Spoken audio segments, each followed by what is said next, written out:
সুদীর্ঘ রক্তজরা আন্দোলন সংগ্রাম ত্যাগ তিতিক্ষা রক্তের সাগর পাড়ি দিয়ে গণতন্ত্রের উত্তরণের যে মহানদক্ষণে আমরা উপনীত হয়েছি, আগামী কাল সকাল থেকে সেই নির্বাচনের পরিবেশ আশানুরূপ ভালো। এর চাইতে উন্নত পরিবেশ হয়তো করা যেত, কিন্তু আমাদের নির্বাচন কমিশন, অন্তর্বর্তীকালীন সরকার, আইন শৃঙ্খলা বাহিনী, জাতীয় নিরাপত্তা বাহিনীর সবাই সম্মিলিত প্রচেষ্টায় বর্তমানে বিদ্যমান যে নির্বাচনের পরিবেশ সেটা সন্তোষজনক বলতেই হবে। দুই একটি বিচ্ছিন্ন ঘটনা ঘটতেই পারে একটি জাতীয় নির্বাচনের প্রাককালে, সেরকম দুই একটি বিচ্ছিন্ন ঘটনা হয়তো সারা দেশে খুঁজলে পাওয়া যাবে। তবে ওভারঅল সার্বিক আইন শৃঙ্খলা পরিস্থিতি, নির্বাচনের পরিবেশ সবকিছু মিলিয়ে এটা সম্মানিত ভোটারগণ, দেশের জনগণ আগামীকাল নির্বাচনে মুখ্য ভূমিকা রাখবে। আইন শৃঙ্খলা বাহিনীর ভূমিকা বরং গৌণ হবে, কারণ সারা দেশে যে অবস্থা আমরা লক্ষ্য করেছি, দেশের সকল ভোটার জনগণ এরকম মুক্ত, স্বাধীন এবং উৎসব মুখর পরিবেশে একটি ভোট দানের জন্য, ভোটাধিকার প্রয়োগের জন্য অপেক্ষা করে আছে, উদ্গ্রীব হয়ে আছে।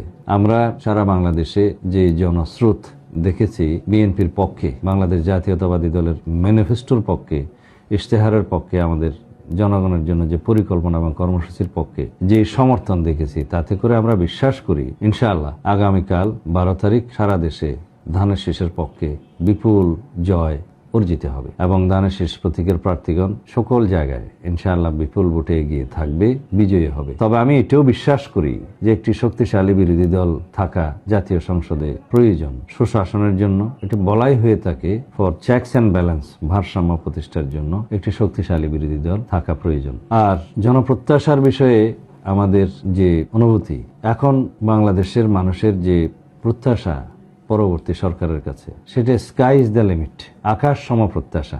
জনপ্রত্যাশা অনেক বেশি। সুদীর্ঘকাল দুঃশাসনে নিপতিত হওয়ায় জাতি স্বাভাবিকভাবেই সুশাসনের প্রত্যাশা করতেই পারে।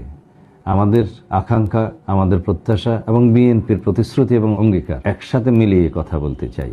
আমাদের প্রতিশ্রুতি এবং অঙ্গীকার হচ্ছে আমরা সুশাসন, উন্নয়ন এবং দুর্নীতিমুক্ত একটি সমাজ এবং সরকার ব্যবস্থা প্রতিষ্ঠা করতে চাই। এগুলোকে অ্যাড্রেস করা না হলে আমরা কাঙ্ক্ষিত লক্ষ্যে পৌঁছাতে পারবো না। যে বৈষম্যহীন সমাজ ব্যবস্থার জন্য, সাম্য এবং মানবিক মর্যাদার সুশাসনের বাংলাদেশ পাওয়ার জন্য আমাদের সন্তানরা রক্ত দিয়েছে, শহীদ হয়েছে, তাদের সেই প্রত্যাশা, অঙ্গীকার আমাদের পূরণ করতেই হবে।